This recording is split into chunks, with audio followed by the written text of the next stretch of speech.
Does policy change affect lung cancer experimental treatment access?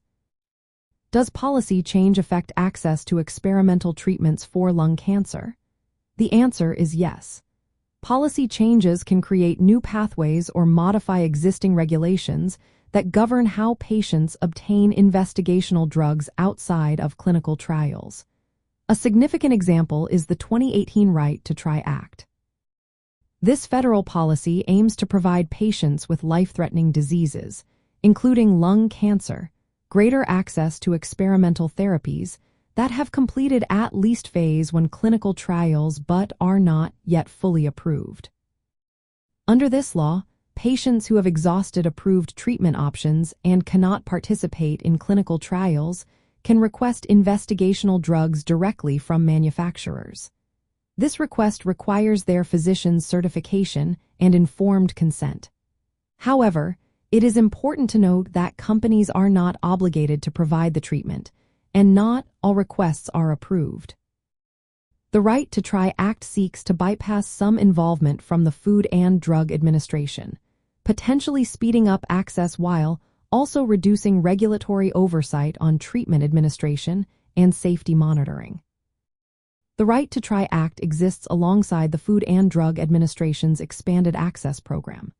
This program has been in place for over 3 decades and allows patients to access investigational treatments under FDA supervision.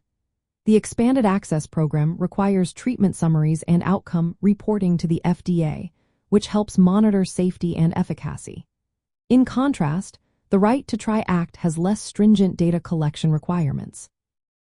While the Right to Try Act has raised awareness about alternative access routes, some patient advocates argue that better education about existing programs like expanded access could benefit more patients.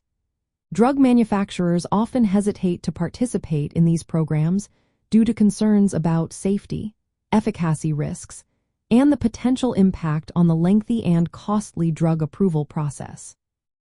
In practical terms, policy changes like the Right to Try Act can increase options for lung cancer patients seeking experimental treatments, especially for those who do not qualify for clinical trials. However, access still depends on manufacturer willingness, patient eligibility, and physician involvement. These policies do not guarantee treatment but provide additional legal frameworks to request it. From the perspective of lung cancer and lung health, such policy changes are crucial. Lung cancer often requires new and innovative treatments due to its high mortality and sometimes limited standard options. Ensuring patients have access to experimental therapies under controlled and informed conditions can be a vital part of comprehensive care and support systems. Nonetheless, patients and caregivers should always seek professional medical advice to understand the risks and benefits of experimental treatments and navigate these access pathways safely. In summary, policy changes like the Right to Try Act affect lung cancer experimental treatment access by expanding legal options for patients but do not eliminate practical barriers such as manufacturer approval and treatment safety considerations.